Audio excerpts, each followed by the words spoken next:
Baik, terima kasih atas kesempatannya. Assalamualaikum warahmatullahi wabarakatuh. Selamat siang rekan-rekan.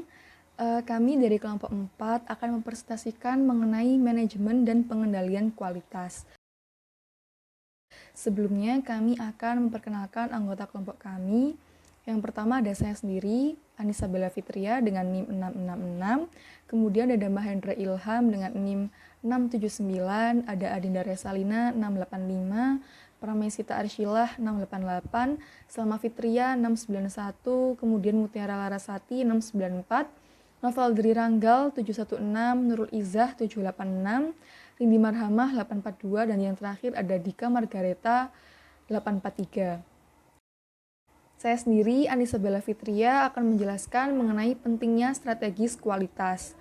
Nah, kualitas ini dianggap sangat penting bagi seluruh pelaku organisasi, sehingga munculnya upaya TQM atau Total Quality Management yang bertujuan untuk memahami, memenuhi, dan melampaui harapan pelanggan. Nah, upaya TQM ini banyak dilakukan oleh organisasi atau perusahaan di Amerika Serikat. Saking pentingnya peningkatan kualitas di Amerika Serikat sampai diadakannya penghargaan kualitas nasional Malcolm Baldrige yang dikelola oleh NIST atau National Institute of Standard and Technology oleh Departemen Perdagangan di Amerika Serikat. Tujuan dari adanya penghargaan kualitas nasional ini supaya perusahaan itu dapat meningkatkan daya saing bisnis antar organisasi di Amerika Serikat. Nah, organisasinya di Amerika Serikat ini meliputi organisasi bidang manufaktur, jasa, bisnis kecil, dan pendidikan atau perawatan kesehatan. Penilaiannya sendiri meliputi kepemimpinan, perencanaan strategis, fokus pelanggan dan pasar, pengukuran atau analisis atau manajemen pengetahuan, tenaga kerja, serta operasi dan hasil. Untuk membakukan penjaminan kualitas atau mutu ini, badan ISO atau International Organization for Standardization dibentuk pada tahun 1947 dan menerbitkan serta mengembangkan standar yaitu ISO 9000 dan ISO 14000. ISO 9000 ini sendiri fokusnya memastikan bahwa produk dan layanan mereka, yaitu organisasi atau perusahaan, secara konsisten memenuhi persyaratan pelanggan dan meningkatkan kualitas. Sedangkan ISO 14000 berfokus pada keterkaitan dengan pengelolaan lingkungan, di mana perusahaan atau organisasi itu sebisa mungkin dapat meminimalkan efek bahaya terhadap lingkungan. ISO ini juga memastikan kemampuan organisasi untuk mengidentifikasi dan mengontrol dampak lingkungan dan meningkatkan kinerja lingkungannya. Selanjutnya yaitu saya akan membahas mengenai kualitas dan profitabilitas keterkaitan konseptual. Perusahaan itu kan bersaing melalui harga yang murah, namun menginginkan kualitas yang sangat tinggi. Jadi, yang menjadi tanggung jawab manajemen puncak yaitu bagaimana cara terbaik untuk mengelola dan mengontrol kualitas dengan mengeluarkan biaya yang rendah dan investasi yang tetap ada, sehingga dapat memenuhi ekspektasi pelanggan dan dapat meningkatkan penjualan organisasi. Sekian dari saya, selanjutnya akan dijelaskan oleh rekan saya. Terima kasih. Terima kasih atas kesempatannya. Perkenalkan, nama saya Mahendra Ilham, NIM 2018-310679. Di sini saya akan melanjutkan presentasi dari rekan saya. Yakni saya akan membahas tentang peran akuntansi dalam manajemen dan pengendalian kualitas. Ya, di sini itu berhubungan dengan materi yang dijelaskan oleh rekan saya sebelumnya. Dan itu berhubungan pada tabel yang ada di e-book halaman 717 yang menyatakan bahwa akuntan dapat menambah nilai proses dengan menyediakan manajer dan informasi yang relevan dan tepat waktu yang mendukung inisiatif berorientasi kualitas organisasi. Selanjutnya, saya akan memberikan contohnya terhadap 5 langkah pengambilan keputusan strategis dalam industri farmasi atau perusahaan-perusahaan yang berkaitan dengan medis. Ya, yang pertama ialah tentukan isu strategis seputar masalah. Ini menjelaskan bahwa kurang efektif sistem untuk memantau dan mengontrol kualitas dalam industri farmasi dan produk medis, sehingga menjadi mahal bagi perusahaan-perusahaan ini. Kemudian, perusahaan ini mengadopsi proses manufaktur kelas dunia dalam menciptakan keunggulan kompetitif baik dengan mengurangi risiko regulasi dan mengurangi biaya produksi. Salah satu proses tersebut adalah pergerakan ke lean manufacturing yang digabungkan dengan ekspektasi kinerja Six Sigma. Nomor 2, ada identifikasi tindakan alternatif.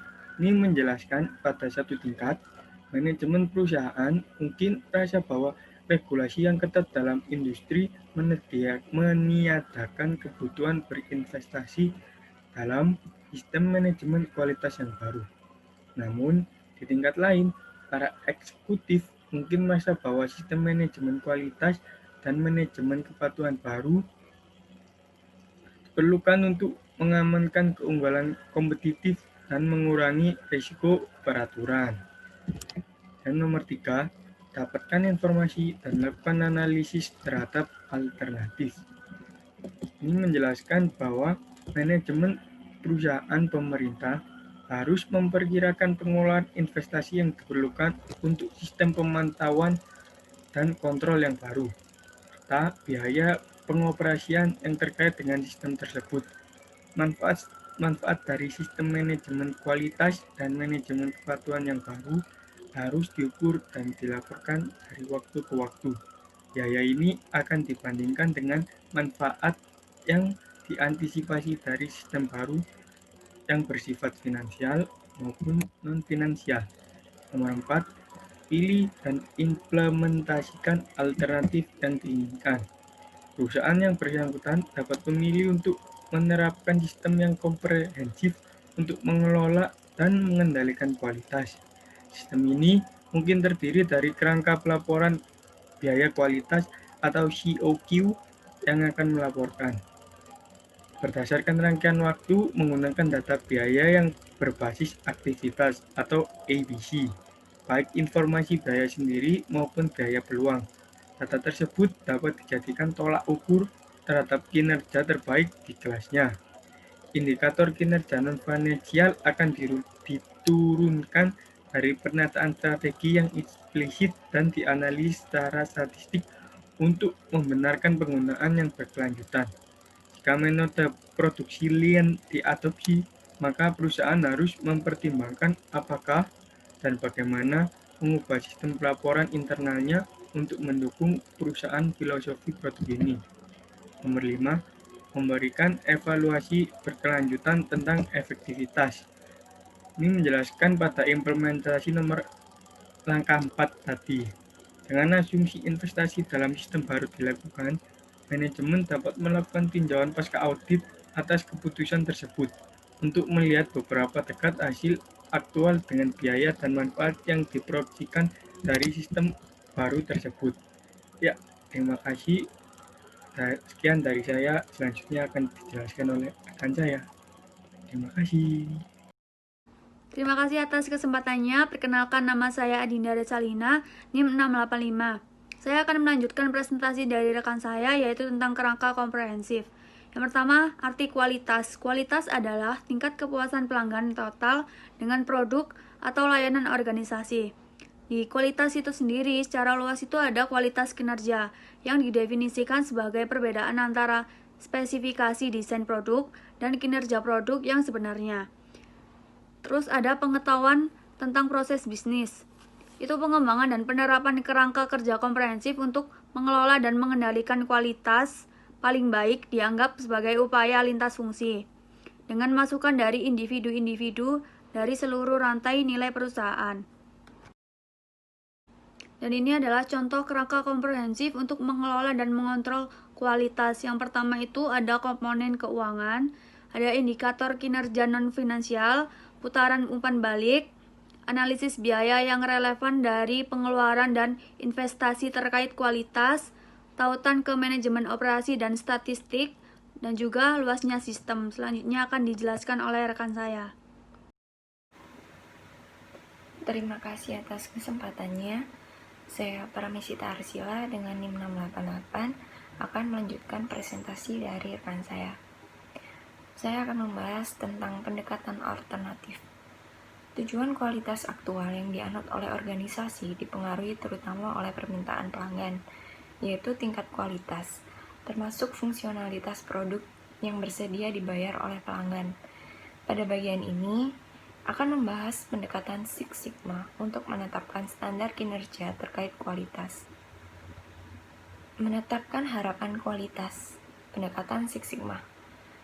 Six Sigma dapat didefinisikan sebagai strategi keseluruhan untuk mempercepat peningkatan dan pencapaian kinerja yang belum pernah terjadi sebelumnya. Tingkat dengan berfokus pada karakteristik yang penting bagi pelanggan dan mengidentifikasi serta menghilangkan penyebab kesalahan atau cacat dalam proses.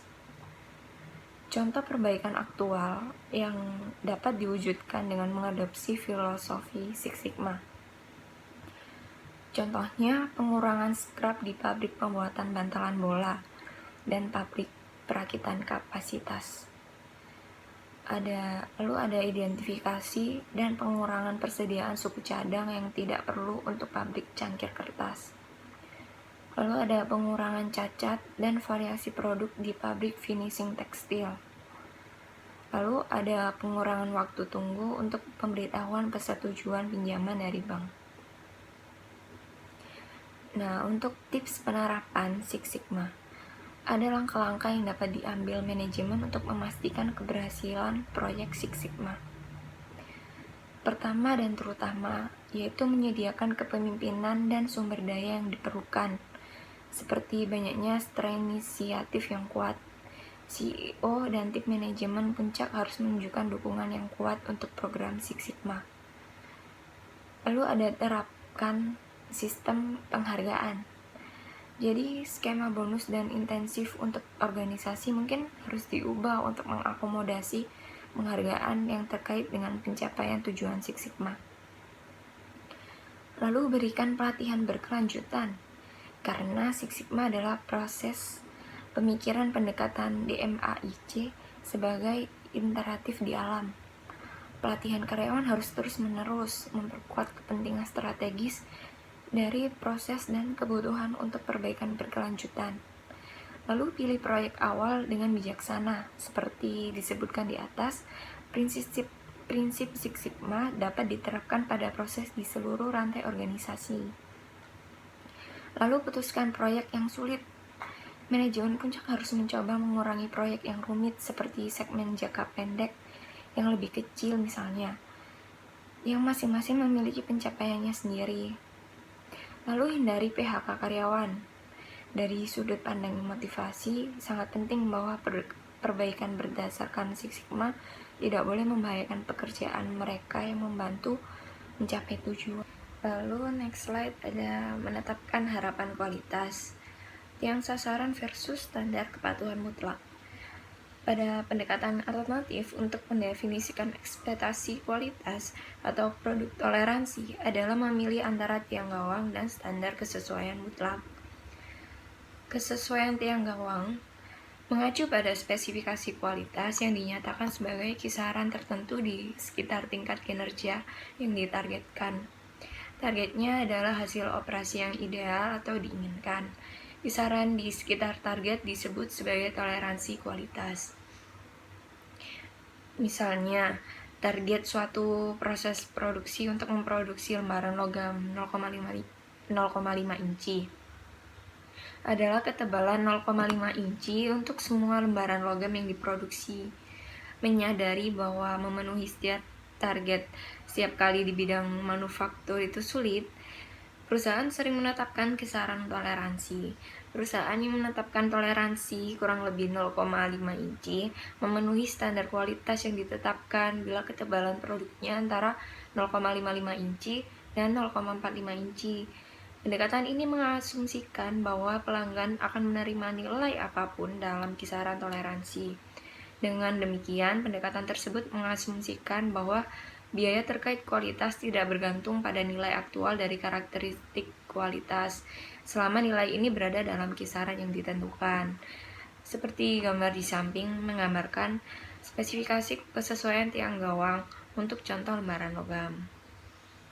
Nah, untuk kesesuaian nilai mutlak atau pendekatan kualitas yang kuat itu ditujukan untuk semua produk atau layanan untuk memenuhi nilai target kualitas persis tanpa variasi. Melanjutkan contoh sebelumnya, standar kesesuaian mutlak mengharuskan semua lembaran logam memiliki ketebalan 0,5 inci, tidak kurang dan bahkan lebih. Seperti gambar di samping menggambarkan pendekatan kualitas yang kuat. Pendekatan ini mengasumsikan bahwa semakin kecil penyimpangan dari nilai target, semakin baik kualitasnya. Variasi dari nilai target diasumsikan memiliki konsekuensi ekonomi yang negatif, seperti yang ditunjukkan pada gambar di samping. Biaya atau kerugian karena menyimpang dari nilai target diasumsikan bersifat non-linier. Jadi, ketahanan dalam kualitas datang dengan memenuhi target yang tepat secara konsisten. Setiap penyimpangan dari target dipandang sebagai kegagalan kualitas dan melemahkan kualitas produk atau layanan secara keseluruhan. Lalu, next slide, tiang gawang atau kesesuaian mutlak. Kesesuaian tiang gawang mengasumsikan bahwa perusahaan tidak menimbulkan biaya atau kerugian kualitas atau kegagalan jika semua ukuran kualitas berada dalam batas yang ditentukan. Artinya, perusahaan menderita biaya atau kerugian kualitas hanya jika ukurannya berada di luar batas ini. Tidak ada toleransi kualitas seperti dalam kesesuaian absolut yang memandang biaya atau kerugian kualitas sebagai fungsi yang terus meningkat mulai dari nilai target. Biaya kualitas tersembunyi atau di luar kantong terjadi setiap kali ukuran kualitas menyimpang dari nilai targetnya. Fungsi penurunan nilai Taguchi atau KLF. Genichi Taguchi dan Yeo mengusulkan pendekatan kesesuaian kualitas absolut sebagai sebuah offline kontrol kualitas. 9 Taguchi dan Wu berhipotesis bahwa setiap variasi dari spesifikasi yang tepat memerlukan biaya atau kerugian bagi perusahaan. Biaya atau kerugian ini dapat digambarkan dengan fungsi kuadrat. Fungsi kehilangan kualitas Taguchi menggambarkan fungsi biaya yang terkait dengan penyimpangan dari tingkat kualitas atau spesifikasi target. Kerugian bertambah besar dengan meningkatnya variasi fungsi kuadrat. Artinya, kerugian total meningkat seiring dengan besarnya karakteristik kualitas produk atau jasa yang semakin menjauh dari nilai target. Dalam fungsi kuadrat, kerugian menjadi 4 kali lipat ketika deviasi dari nilai target berlipat ganda. Misalnya jika kerugian adalah $4 ketika deviasi 0,1 dari nilai target, kerugian akan menjadi $16 ketika deviasi berlipat ganda atau 0,5 dari nilai target. Taguchi dan Wu menunjukkan itu untuk karakteristik kualitas dengan nilai target T. Kerugian karena memiliki karakteristik kualitas yang diamati X dapat diperkirakan dengan fungsi kuadrat berikut. Lx sama dengan K kurung buka X min T kurung tutup kuadrat, di mana X adalah nilai yang diamati dari karakteristik kualitas, T adalah nilai target dari karakteristik kualitas, misalnya 0,50 inci, dan K adalah koefisien biaya, ditentukan oleh biaya kegagalan perusahaan. Nah, K ini adalah perkiraan konstan untuk karakteristik kualitas berdasarkan total produksi dan biaya tersembunyi, yaitu peluang untuk perusahaan karena penyimpangan karakteristik kualitas dari nilai target. Jadi koefisien biaya K menentukan kecuraman atau kerataan parabola. Semakin besar nilai K, lereng yang lebih curam daripada parabola. Nilai K dalam fungsi penurunan kualitas Taguchi tertentu dapat diperkirakan dengan K sama dengan total biaya kualitas dibagi toleransi diperbolehkan kuadrat, di mana toleransi diperbolehkan sama dengan spesifikasi produk, yaitu penyimpangan yang diizinkan dari nilai yang ditargetkan. Lalu next slide, total loss dan average loss. Setiap kerugian yang dihitung di atas Lx merupakan estimasi kerugian karena memiliki satu unit output dengan karakteristik kualitas yang diamati, X. Total kerugian untuk semua unit yang diproduksi selama suatu periode adalah jumlah kerugian dari semua unit yang nilai observasi karakteristik kualitasnya menyimpang dari nilai target. Alternatifnya, kerugian total karena variasi karakteristik kualitas dapat ditentukan dengan mengalihkan kerugian rata-rata per unit dengan jumlah total unit yang diproduksi. Kerugian rata-rata per unit adalah kerugian yang diharapkan karena variasi karakteristik kualitas. Kerugian yang diharapkan atau rata-rata per unit dapat ditentukan menggunakan varian dan kuadrat deviasi rata-rata dari nilai target. Ini sebagai berikut: E Lx K sigma kuadrat plus D kuadrat, di mana ELX merupakan kerugian yang diharapkan rata-rata per unit berdasarkan karakteristik kualitas X. Sigma kuadrat sama dengan variasi dari karakteristik kualitas di sekitar nilai rata-rata kualitas, dan D merupakan penyimpangan nilai rata-rata karakteristik kualitas dari target nilai. Penting untuk dipahami bahwa meskipun matematika yang disajikan di atas tidak memiliki perselisihan, setidaknya ada dua peringatan yang harus diingat pada kami saat kami mempertimbangkan penggunaan QLF dalam praktik. Pertama, fungsi QLF mungkin sensitif terhadap nilai estimasi koefisien biaya K. Beberapa orang akan berpendapat bahwa manajer cenderung meremehkan nilai K karena mereka gagal untuk memasukkan perkiraan realistis biaya niat buruk pelanggan dan biaya kegagalan eksternal lainnya. Kedua, yang terkait dengan poin di atas, beberapa akan mempertahankan bahwa harus ada dua fungsi kehilangan kualitas. Satu untuk situasi di mana keluaran berada dalam spesifikasi, dan satu lagi untuk situasi di mana karakteristik kualitas X berada di luar spesifikasi. Impor praktis dari ini adalah bahwa pendekatan konvensional, yaitu persamaan tunggal, mungkin secara serius meremehkan biaya yang terkait dengan keluaran di luar batas yang dapat diterima. Pengamatan ini mengarahkan ke beberapa manajer mereka yang merangkul TQM, misalnya untuk menyimpulkan bahwa tujuan haruslah nol cacat, yaitu tidak ada keluaran di luar spesifikasi. Nah, varian sigma kuadrat dihitung sebagai berikut.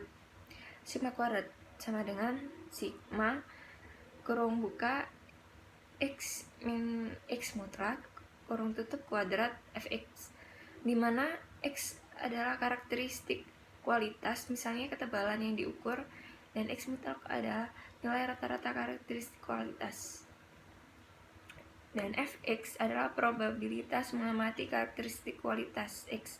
Setiap nilai Fx terletak di antara 0 dan 1, dan semua nilai Fx berjumlah 1.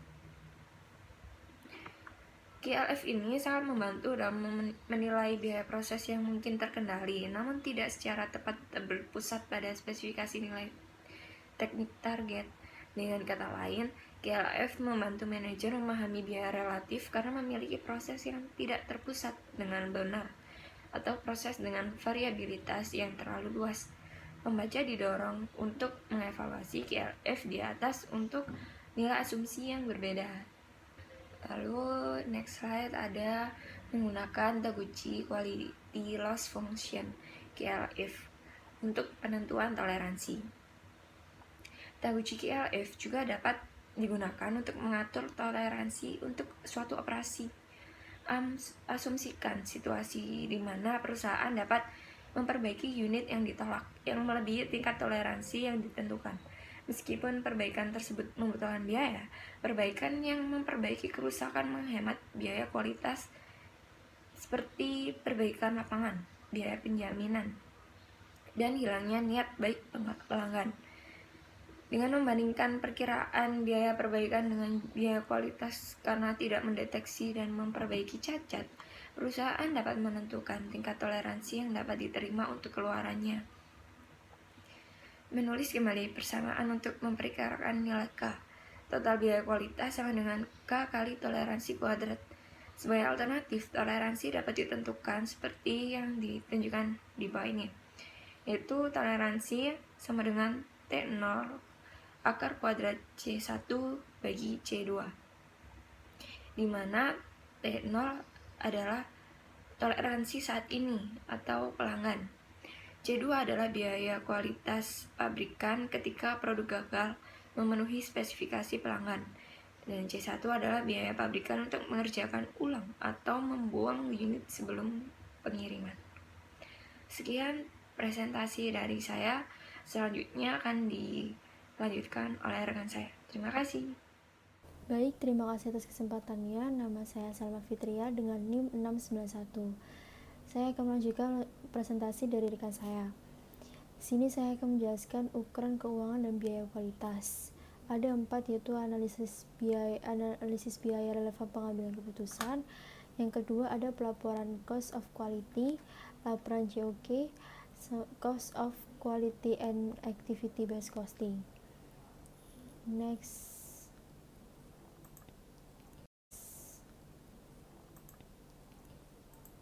Ada analisis biaya relevan pengambilan keputusan. Keputusan aktivitas dan proses adalah contoh utama dari investasi terkait kualitas. Misalnya, beberapa produsen beralih dari tata letak proses pemrosesan batch ke manufaktur seluler. Perusahaan lain menganut filosofi produk JIT just in time.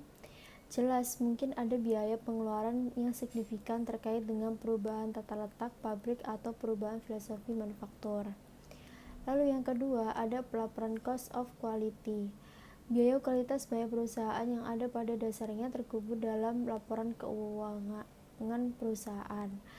Misalnya dalam kasus pabrik, beberapa muncul dalam akun overhead manufaktur, misalnya itu pengujian produk, inspeksi bahan, biaya pembusukan normal, sementara biaya kualitas lainnya dimasukkan sebagai bagian dari biaya umum dan administrasi.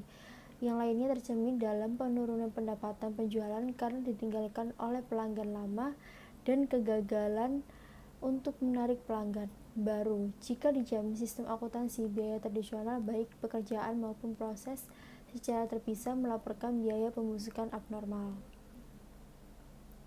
Pelaporan cost of quality ini ada biaya pencegahan, biaya yang dikeluarkan untuk mencegah terjadinya cacat kualitas. Itu biaya pencegahan itu meliputi yang pertama ada biaya pelatihan yang berkualitas, biaya yang dikeluarkan untuk melaksanakan program pelatihan internal dan bagi karyawan untuk berpartisipasi dalam program eksternal untuk memastikan pembuatan, pengiriman, dan servis produk dan layanan yang tepat serta untuk meningkatkan kualitas. Biaya ini mencakup gaji dan upah untuk waktu yang dihabiskan dalam pelatihan, biaya instruksi, biaya staf administrasi, dan perlengkapan lain-lain, dan biaya yang dikeluarkan untuk menyiapkan buku pegangan dan manual instruksional. Yang kedua ada biaya perawatan peralatan, biaya untuk memasang, memelihara, memperbaiki, dan memeriksa peralatan produksi. Yang ketiga ada biaya jaminan pemasok, yang dikeluarkan untuk memastikan bahwa bahan, komponen, dan layanan yang diterima memenuhi standar kualitas perusahaan. Biaya ini termasuk biaya seleksi, evaluasi, dan pelatihan pemasok agar sesuai dengan persyaratan manajemen kualitas total. Lalu yang keempat, biaya sistem informasi, biaya yang dikeluarkan untuk mengembangkan persyaratan dan pengukuran data, audit, dan pelaporan kualitas data. Lalu yang kelima ada desain ulang produk dan peningkatan proses. Biaya yang dikeluarkan untuk mengevaluasi dan meningkatkan desain produk dan proses operasi untuk menyederhanakan proses manufaktur atau untuk mengurangi atau menghilangkan masalah kualitas. Yang keenam ada lingkaran kualitas. Biaya yang dikeluarkan untuk membangun dan mengoperasikan lingkaran kualitas untuk mengidentifikasi masalah kualitas dan menawarkan solusi untuk meningkatkan kualitas produk dan layanan. Lalu yang kedua ada biaya penilaian. Biaya yang dikhususkan untuk pengukuran dan analisis data menentukan kesesuaian keluaran dengan spesifikasi. Biaya ini tuh timbul selama proses produksi, termasuk pemeriksaan bahan dan suku cadang yang masuk, dan sebelum pengiriman ke pelanggan melalui pengukuran analisis dan pemantauan proses manufaktur dan inspeksi produk dan pelayanan sebelum pengiriman. Biaya penilaian ini termasuk antara lain ada biaya pengujian dan inspeksi, biaya yang dikeluarkan untuk menguji dan memeriksa bahan yang masuk, pekerjaan dalam proses dan barang jadi, dan biaya yang dikeluarkan untuk memeriksa mesin, juga biaya yang terkait dengan pengujian lapangan produk di lokasi pelanggan. Yang kedua ada alat dan instrumen uji. Pengeluaran yang dikeluarkan untuk memperoleh, mengoperasikan, atau memelihara fasilitas, perangkat lunak, mesin dan instrumen untuk menguji atau menilai kualitas produk, layanan, atau proses. Bahwa beberapa perusahaan itu mungkin memilih untuk mengklasifikasi biaya inspeksi yang terkait dengan bahan dan suku cadang yang masuk sebagai biaya pencegahan, bukan penilaian. Logikanya adalah jika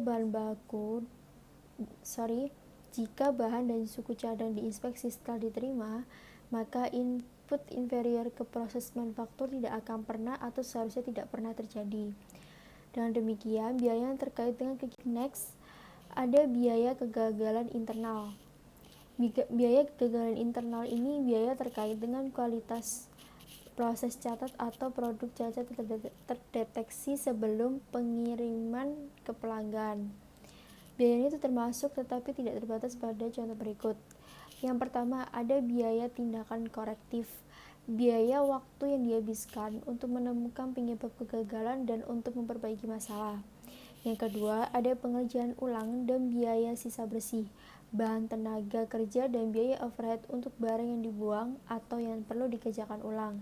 Yang ketiga, ada biaya proses, biaya yang dikeluarkan untuk mendesain ulang produk atau proses waktu henti mesin yang tidak direncanakan untuk penyesuaian dan kehilangan produksi, biaya peluang karena gangguan proses untuk perbaikan atau pengerjaan ulang.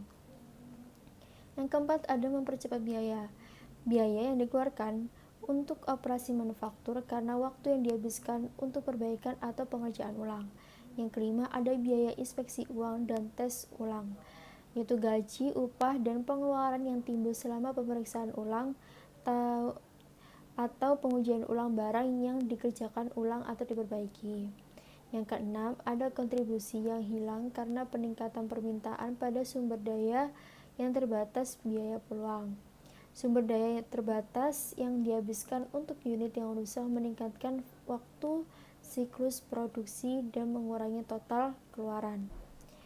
Lalu ada biaya kegagalan eksternal, biaya yang terkait dengan keluaran yang cacat atau berkualitas buruk yang terdeteksi setelah dikirimkan pelanggan. Di antara item lainnya itu seperti yang pertama, ada biaya perbaikan atau penggantian produk yang dikembalikan. Yang kedua, biaya untuk menangani keluhan dan pengembalian pelanggan.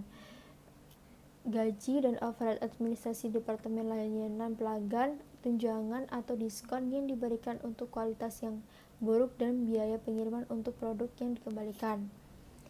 Lalu yang ketiga, ada penarikan produk dan biaya tanggung jawab produk, itu biaya administrasi untuk menangani kembali perbaikan atau penggantian produk, biaya hukum, penyelesaian akibat perbuatan hukum.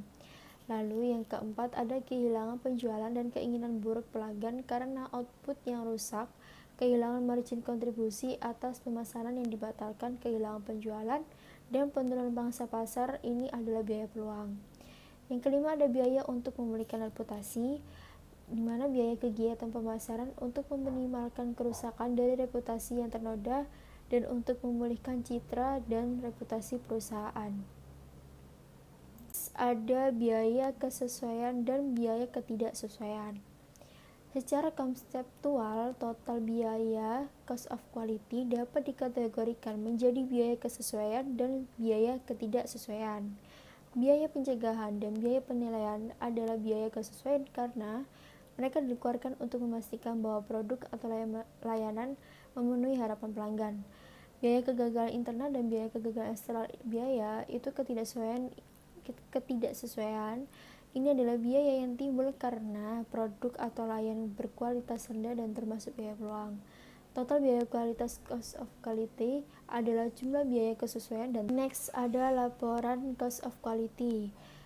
Tujuan dari pelaporan biaya kualitas adalah untuk membuat manajemen sadar akan besarnya biaya ini untuk memotivasi perbaikan berkelanjutan dalam cost of quality dan untuk memberikan dasar yang dapat digunakan untuk dampak investasi perbaikan kualitas.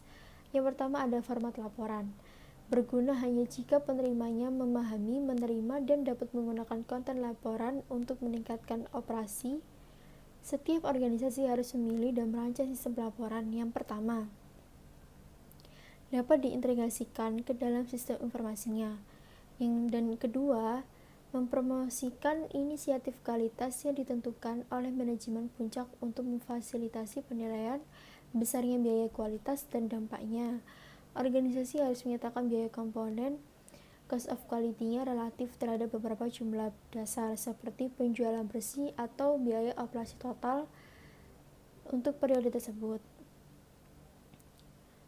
Lalu ada ilustrasi cost of quality. Ini bisa dilihat di e-book tampilan 17.10 itu mengilustrasikan laporan cost of quality. Di situ ada Bailey Company adalah perusahaan manufaktur kecil bagian barat tengah dengan penjualan tahunan sekitar 9 juta. Perusahaan beroperasi dalam lingkungan yang sangat kompetitif dan telah mengalami peningkatan tekanan dari pesaing baru dan yang sudah ada untuk meningkatkan kualitas dan menurunkan biaya.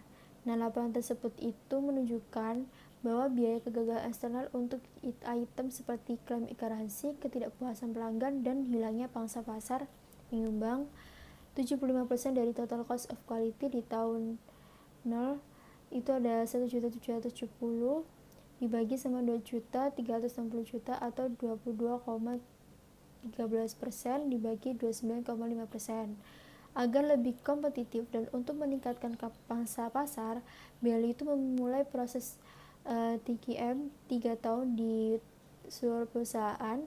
Perusahaan itu memulai dengan peningkatan substansial dan pencegahan dan pengeluaran penilaian. Investasi mulai membuahkan hasil pada tahun 2. Kegagalan internal, kegagalan eksternal, dan biaya kualitas total semuanya menurun. Laporan cost of quality dari waktu ke waktu, yaitu laporan rangkaian waktu, dapat membantu mendokumentasikan peningkatan ini. Lalu tampilan 17.10 ini membandingkan biaya kualitas tahun berjalan dengan tahun dasar. Dasar alternatif untuk perbandingan dapat berupa jumlah yang dianggarkan, biaya anggaran yang fleksibel, atau tujuan angka yang panjang. Baik, next seperti ini contohnya eksplisit 17.10 laporan cost of quality, bisa dilihat di e-book. Oke, next ada cost of quality dan activity based costing. Sistem ABC sangat cocok untuk persiapan laporan cost of quality. Sistem ABC mengidentifikasi biaya dengan aktivitas dan demikian meningkatkan visibilitas biaya kualitas. Biaya kegiatan yang diakibatkan oleh kualitas yang buruk menjadi jelas bagi organisasi. Sistem penetapan biaya tradisional sebaliknya memfokuskan pelaporan biaya pada fungsi organisasi seperti produk, penjualan, dan administrasi. Organisasi dengan sistem ABC yang baik hanya perlu mengidentifikasi biaya dan aktivitas yang berkaitan dengan cost of quality dan mengklasifikasikan biaya ini sesuai dengan kategori cost of quality yang dipilih perusahaan untuk digunakan.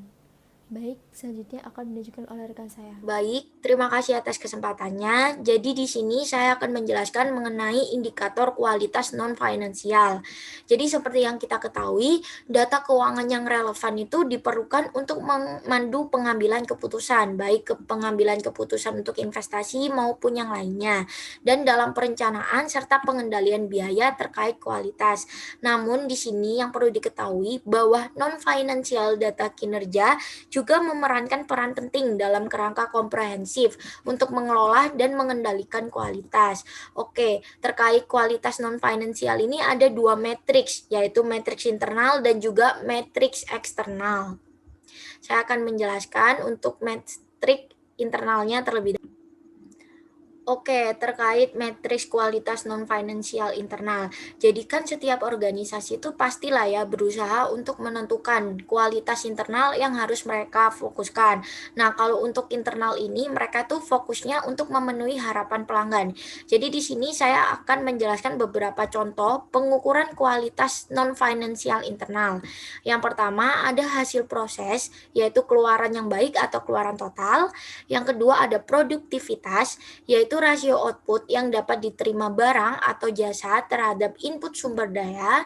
Yang ketiga ada presentasi hasil lintasan pertama, yaitu presentase keluaran awal yang memenuhi standar kualitas. Terus yang keempat di sini ada jumlah suku cadang cacat yang diproduksi, misalnya cacat suku cadang per juta, seperti itu. Selanjutnya ada presentasi keluaran atau produk yang dikerjakan ulang. Ada mesin uptime atau mesin downtime, terus ada tren jumlah dolar dari persediaan yang disimpan, ada juga perputaran karyawan. Jadi contohnya untuk perputaran karyawan ini misalnya jumlah karyawan yang secara sukarela meninggalkan perusahaan karena mungkin ada suatu kondisi yang membuat mereka harus keluar dari pekerjaan, dan juga contoh lain itu jumlah total karyawan dari perusahaan tersebut. Terus selanjutnya ada catatan keselamatan, misalnya jumlah kecelakaan karyawan per bulannya, misal ada beberapa karyawan seperti itu. Terus jumlah hari sejak kecelakaan terakhir. Selanjutnya ada throughput, yaitu output barang atau jasa yang diproduksi dan dikirim ke pelanggan. Dan ada waktu tunggu produksi, yaitu perbedaan antara saat pesanan diterima oleh pabrik dan saat pesanan itu diselesaikan. Terus ada efisiensi waktu siklus, yaitu rasio waktu yang dihabiskan untuk aktivitas bernilai tambah dengan jumlah waktu yang dihabiskan untuk aktivitas bernilai tambah dan non nilai tambah. Yang selanjutnya yaitu ada efisiensi throughput, yaitu rasio throughput dengan sumber daya yang digunakan. Dan yang terakhir ada waktu pengembangan produk atau layanan baru. Oke, selanjutnya di sini ada metrik kualitas eksternal atau fokusnya lebih ke kepuasan pelanggan. Jadi kerangka kerja komprehensif untuk mengelola dan mengendalikan kualitas akan mencakup seperangkat ukuran kualitas eksternal dan internal. Nah, kalau metrik ini sendiri itu berbasis pelanggan. Contohnya yang pertama, jumlah unit cacat yang dikirim ke pelanggan sebagai presentase dari total unit yang dikirim. Yang kedua ada jumlah keluhan pelanggan. Yang ketiga ada kesetiaan pelanggan. Untuk kesetiaan pelanggan ini tuh bisa diukur dengan seberapa sering sih mereka beli produk kita atau menggunakan jasa kita. Yang keempat di sini ada presentasi produk yang mengalami kegagalan awal atau berlebihan. Yang kelima ada saham. Selanjutnya ada penundaan pengiriman. Misalnya perbedaan antara tanggal pengiriman yang dijadwalkan dan tanggal yang diminta oleh pelanggan. Selanjutnya ada tarif pengiriman tepat waktu, misalnya presentase pengiriman yang dilakukan pada atau sebelum tanggal pengiriman yang dijadwalkan.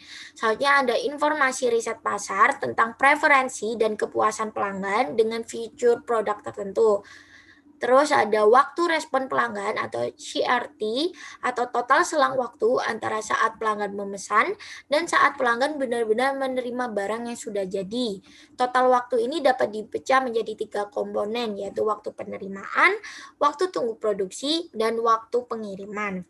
Selanjutnya ada skor promotor bersih, yaitu kesediaan pelanggan untuk merekomendasikan bisnis Anda, produk ataupun jasa Anda yang didefinisikan sebagai perbedaan antara presentase promotor. Jadi mereka tuh merekomendasikan, misalnya saya punya bisnis, nah pelanggan saya tuh merekomendasikan ke orang-orang lain bisnis saya, seperti itu. Terus, skor promotor bersih atau NPS ini tuh direkomendasikan sebagai metrik kinerja terkait pelanggan non-finansial berdasarkan penelitian yang menunjukkan bahwa kesediaan pelanggan untuk merekomendasikan sebuah perusahaan berkorelasi positif dengan pertumbuhan masa depan dan profitabilitas perusahaan. Riset akademis menunjukkan bahwa hanya pelanggan yang benar-benar setia yang diklasifikasikan sebagai promotor bisnis perusahaan. Sebaiknya kalau untuk pencela itu adalah pelanggan yang dapat merusak nilai merek dan reputasi perusahaan. Jadi pelanggan sendiri itu ada dua, ada yang bisa menjatuhkan kita, ada yang bisa membantu kita mengembangkan bisnis kita. Seperti itu. Oke, dalam prakteknya sendiri tuh metrik aktual yang digunakan tuh harus didasarkan pada strategi organisasi suatu perusahaan.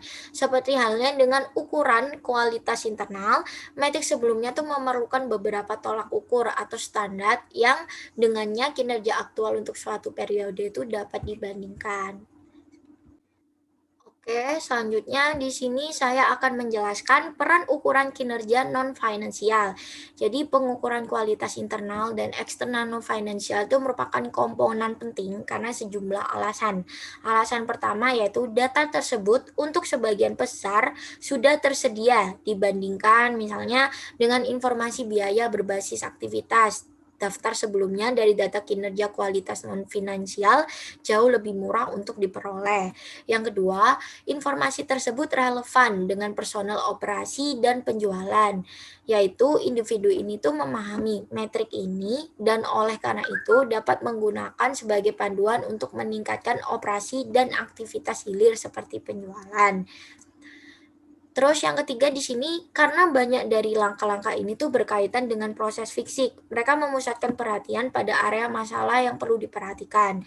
Yang keempat yaitu informasi semacam itu lebih tepat waktu daripada ukuran kualitas finansial secara ekstrim. Ukuran kualitas ini tuh dapat dilaporkan secara real time yaitu secara instan saat operasi sedang terjadi. Dengan demikian, indikator kualitas non-finansial memberikan umpan balik jangka pendek langsung tentang apakah upaya peningkatan kualitas ternyata berhasil dalam meningkatkan kualitas. Dan alasan yang terakhir yaitu ukuran kinerja non-finansial ini dapat menjadi prediktor yang berguna, yaitu indikator utama di masa depan keuangan kinerja seperti itu. Oke, untuk selanjutnya akan dijelaskan oleh rekan saya. Assalamualaikum warahmatullahi wabarakatuh. Terima kasih atas kesempatannya. Perkenalkan, nama saya Noval Dirangga, NIM 2018-310716. Di sini saya akan melanjutkan presentasi teman saya, yaitu pertama ada mendeteksi kualitas buruk.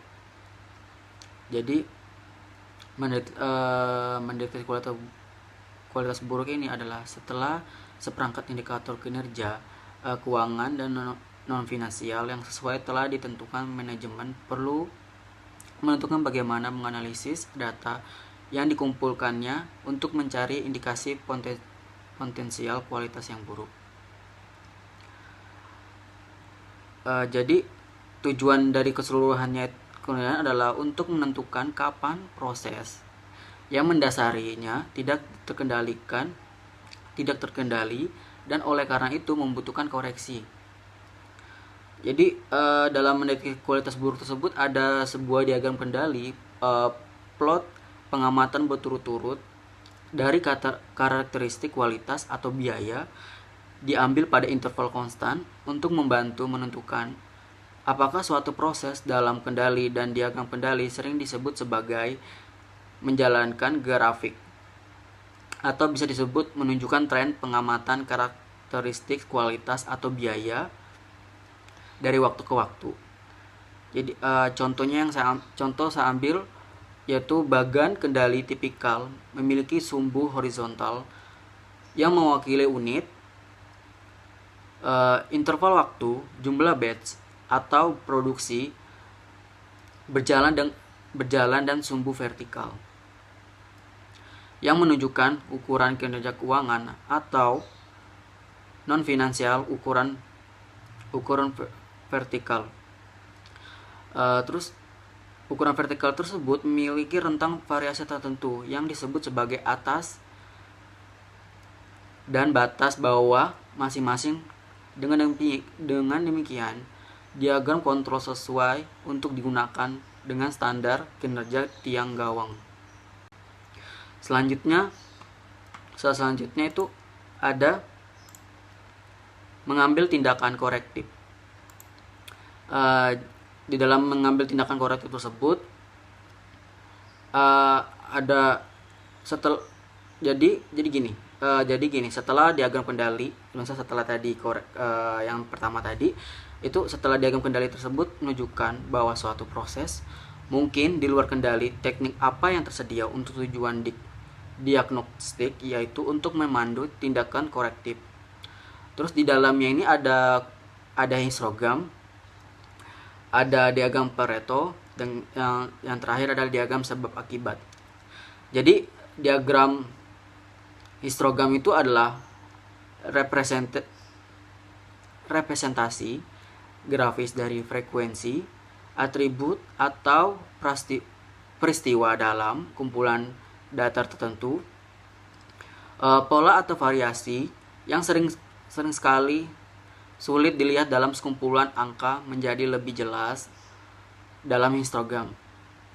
Terus ada diagram Pareto. Diagram Pareto adalah faktor yang berkontribusi pada masalah kualitas tertentu, diurutkan dari faktor yang paling sering muncul hingga yang paling jarang terjadi. Jadi diagram Pareto itu tidak hanya mengungkapkan frekuensi faktor yang terkait dengan masalah kualitas, tapi juga memberikan bantuan visual yang berguna. Yang terakhir adalah diagram sebab akibat. Jadi diagram ini juga dikenal sebagai diagram tulang ikan atau diagram Ishikawa, mengatur rantai sebab dan akibat untuk memilih akar penyebab dari masalah kualitas yang teridentifikasi. Jadi contoh yang saya ambil adalah seorang profesor Universitas Jepang yang bernama Karao Ishikawa menemukan bahwa untuk situasi dengan banyak sekali jumlah faktor yang mempengaruhi proses atau berkontribusi pada masalah kualitas seringkali sangat banyak. Terus dia mengembangkan diagram sebab akibat sebagai bantuan pengorganisasian. Jadi diagram sebab akibat tersebut terdiri dari tulang belakang, tulang rusuk, dan tulang. Jadi di ujung kanan tulang belakang horizontal adalah masalah terkait kualitas yang teridentifikasi. Terus tulang belakang menghubungkan sebab akibat, yaitu ada ke masalah kualitas yang ditentukan. Terus setiap cabang atau tulang rusuk mengarah ke tulang belakang, menggambarkan utama masalahnya. Terus tulang yang menunjuk ke setiap tulang rusuk merupakan faktor penyebabnya. Terus ada penyebab utama tipikal untuk masalah kualitas dalam operasi manufaktur. Yang pertama adalah mesin, bahan, metode, dan tenaga kerja. Sekian dari pesan saya akan dilanjutkan dari rekan saya.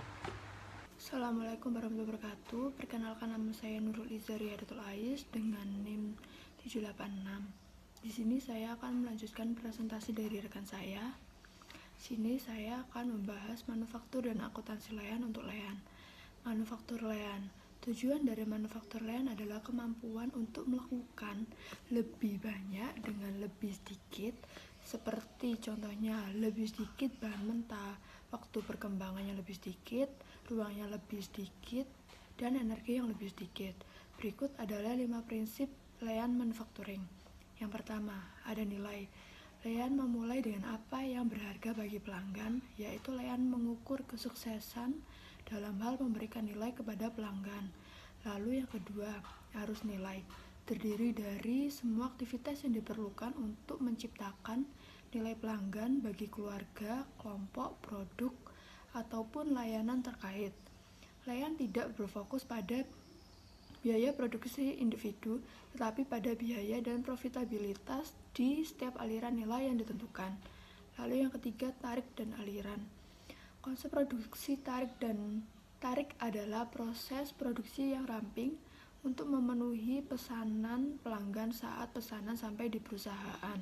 Penekanannya adalah saat pengurangan waktu tunggu untuk memproses pesanan pelanggan. Lalu yang keempat ada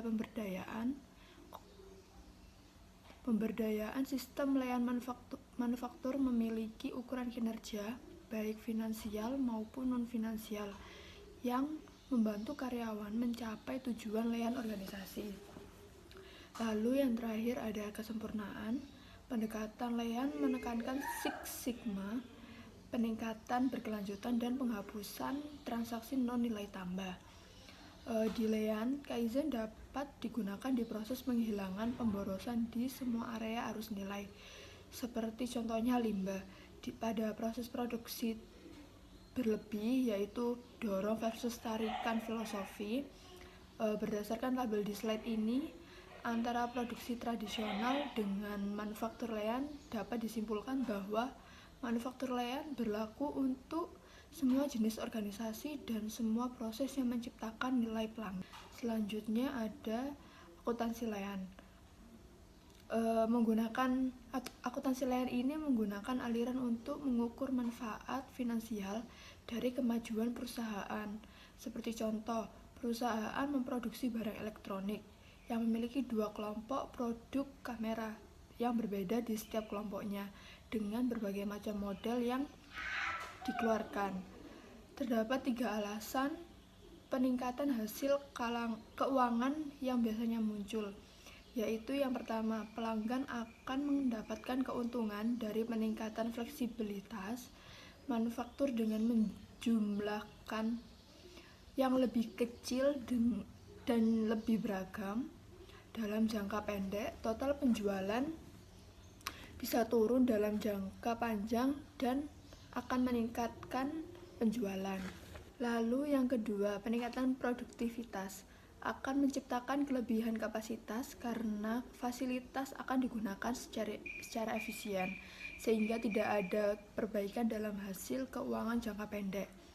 Lalu yang ketiga ada metode akuntansi biaya, mencakup semua biaya produksi. Biaya produksi tetap dimasukkan ke dalam neraca dari persediaan sampai produk terjual.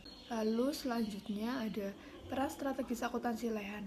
Manufaktur ramping dan akuntansi layan dapat memerankan kunci dalam kesuksesan organisasi. Layan sesuai dengan perusahaan yang dinamis dan kompetitif seperti contoh Toyota, Sony, Nissan, dan lain-lain. Pada tabel di slide ini memberikan informasi bahwa bahwa peran strategis dapat dimainkan dengan pendekatan layan relatif terhadap akuntansi biaya penuh. Sekian dari saya, selanjutnya akan dilanjutkan oleh rekan saya. Terima kasih. Baik, terima kasih atas kesempatannya. Nama saya Rin Marhama dengan NIM 842. Jadi di sini saya akan menjelaskan mengenai analisis permasalahan yang terjadi pada bandara di Amerika Serikat mengenai kerusakan lapangan pada kecelakaan pesawat serta penanganan bagasinya, serta bagaimana upaya pengendalian kualitas akibat dari permasalahan yang terjadi. Nah, hasil analisisnya permasalahannya yaitu terjadi pada United Airlines itu tuh karena kerusakan lapangan yang disebabkan oleh kecelakaan pesawat serta bagaimana karyawannya dalam menangani bagasi. Nah, penyebabnya itu penyebab dari kerusakan pesawat itu antara jembatan jet bermotor serta pesawat yang tiba itu mengalami tabrakan. Nah, dampak permasalahan dari hal itu, yang pertama, cedera karyawan yang jumlahnya diakui signifikan dan telah diungkap oleh proyek data visualisasi. Nah, yang kedua, penurunan dramatis pada 2 masalah yang terkait dengan kualitas ini. Jadi, kualitas mengenai pesawatnya dan juga kualitas mengenai bagaimana manajemen mengelola penanganan bagasi itu menjadi buruk atau menjadi jatuh. Nah, yang ketiga, total biaya industri untuk kedua masalah ini adalah 4 miliar atau 100 per kantong. Jadi, kerugian dari permasalahan ini tuh membuat biayanya meningkat gitu. Lalu bagaimana upaya yang dilakukan? Upaya yang dilakukan United Airlines ini menggunakan perangkat lunak visualisasi data untuk membantu mengatasi masalah operasional lainnya. Jadi United ini mencoba untuk menggunakan perangkat lunak untuk mengidentifikasi masalah-masalah yang lain sebelum menjadi lebar. Nah, yang kedua, dikirimnya tim ahli penanganan bagasi ke 80 bandara di seluruh dunia. Ya, tujuannya itu untuk mengevaluasi akar penyebab masalah penanganan bagasi. Apa sih alasan dari penanganan bagasi itu menjadi buruk seperti itu. Nah, yang ketiga, penggunaan tek identifikasi frekuensi radio dan peningkatan teknologi lainnya itu untuk mengembangkan kualitas dari manajemen airlines tersebut. Sekian dari saya, terima kasih. Assalamualaikum warahmatullahi wabarakatuh. Terima kasih atas kesempatannya. Perkenalkan, nama saya Dika Margareta Putri dengan NIM 2015310843. Di sini saya menjelaskan tentang studi kasus yang dimana itu terdapat Dr. Franz Melik itu merupakan direktur pengelola dari Medical Center Sehati. Nah, beliau ini mengadakan survei tentang menganalisis yang semakin menurunnya pasien. Nah, itu menyebabkan pendapatan dari medical center ini itu juga menurun 20% dari bulan lalu. Ada penyebab-penyebabnya itu seperti obat-obatan di apotek, klinik itu kurang lengkap, terus dokter ahli itu tidak lengkap, terus ada yang tidak punya kartu berobat gitu. Nah, ternyata hasilnya itu setelah ditelusuri ternyata penyebabnya itu kebanyakan pasien itu lokasinya jauh dari medical center. Nah, pada diagram Pareto, kenapa menggunakan diagram Pareto? Karena diagram Pareto itu merupakan histogram dari faktor yang berkontribusi terhadap masalah mutu disajikan dari frekuensi tertinggi ke rendah. Jadi, manajemen atau pengelola itu bisa cepat mengambil keputusan. Dari diagram Pareto itu terdapat 25% ternyata pasien itu lokasinya jauh dari medical center. Nah, dari studi kasus ini mempunyai kesimpulan kalau direktur itu akan memperbaiki atau dengan mempelajari ulang lokasi para pasien dan akan membuka cabang di lokasi yang dekat dari rumah pasien. Jadi, direktur itu akan menganalisis mana pasien yang paling banyak di lokasi tersebut. Nah, itu akan membuka cabang. Lalu yang kedua, direktur itu akan membuat suatu informasi mengenai prosedur klinik yang dipasang di tempat yang mudah dilihat pengunjung. Kenapa? Karena itu ada alasan kedua, alasan tertinggi, peringkat kedua itu ternyata ada pasien itu belum tahu prosedur dari medical center gitu. Jadi direktur itu membuat suatu informasi mengenai prosedur-prosedur klinik yang dipasang di tempat yang mudah dilihat pengunjung. Nah, bisa jadi penyebabnya itu pasien itu tidak tahu medical center Sehati ini. Bisa jadi pelayanan dari medical center Sehati itu kurang baik. Nah, karena itu direktur dari pengolahan itu akan menyimpulkan itu akan meningkatkan pelayanan-pelayanan yang ada di medical center agar pasien-pasien yang di sana itu akan senang dan banyak lagi, dan pendapatan dari medical center Sehati ini akan meningkat seperti bulan lalu dan akan lebih meningkat dari bulan yang lalu. Terima kasih atas presentasi. Assalamualaikum warahmatullahi wabarakatuh.